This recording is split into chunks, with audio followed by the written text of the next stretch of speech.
25শে June emergency জারি করেছিল ইন্দিরা গান্ধী। সেই জরুরি অবস্থার আজকে 50 বছর পূর্ণ হলো এবং সেই জরুরি অবস্থায় যেভাবে গণতন্ত্রের গলা টিপে ধরা হয়েছিল, প্রেসের স্বাধীনতা নষ্ট করে দেওয়া হয়েছিল, বহু সাংবাদিক এবং প্রেসের লোকেদের জেলে পাঠানো হয়েছিল, অজস্র নেতা জেলখানায় ছিল, অটল বিহারী বাজপেয়ী, লালকৃষ্ণ আদবানি, রাজনাথ সিং সহ প্রচুর রাষ্ট্রীয় স্বয়ংসেবক সংঘ সহ জনসংঘ সহ 26টা অর্গানাইজেশনকে নিষিদ্ধ ঘোষণা করা হয়েছিল। অর্থাৎ জরুরি অবস্থার নামে ইন্দিরা গান্ধীর তাণ্ডব চলেছিল। সেই জরুরি অবস্থার গণহত্যার, গণতন্ত্র হত্যার যে তাণ্ডব, সেই তাণ্ডব যাতে আর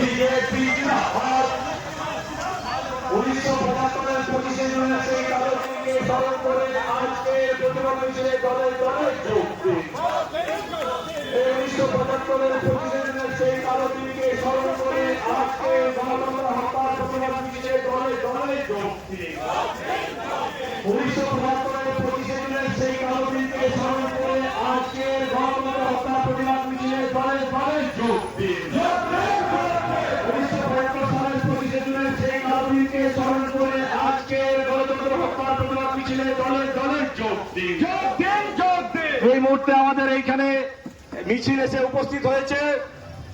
আমি মঞ্চে সবাই নেমে যান, মঞ্চ থেকে নেমে যান। আমি মাননীয় জেলা সভাপতি দেবতনু ভট্টাচার্যকে মঞ্চে আসন গ্রহণ করার জন্য অনুরোধ করছি। তার সাথে আমাদের আজকের এই মিছিলের অতিথি মাননীয় রাজ্য নেতা রাহুল সিনহা মহাশয়কে মঞ্চে আসন গ্রহণ করার জন্য অনুরোধ করছি।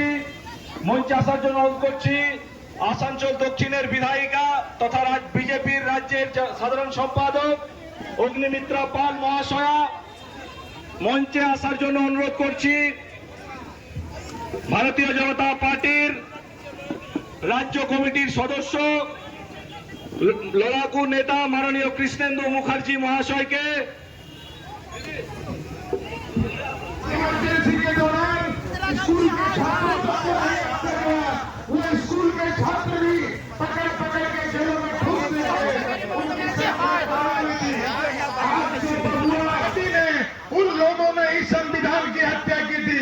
वही ये 25 जून 1975 है जिस दिन आज से 50 वर्ष पहले भारतीय संविधान को लुंठित किया गया था और सारे लोगों की आवाजों को अवरुद्ध कर दिया गया था।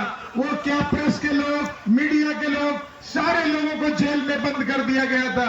प्रेस में वही छपता था जो वो चाहती थी, जो वो बोलती थी वही प्रेस में छपता था।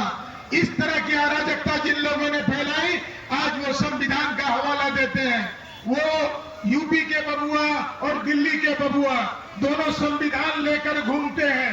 संविधान उनके बाप दादाओं से पूछो किस तरह उन लोगों ने संविधान का गला घोटा था।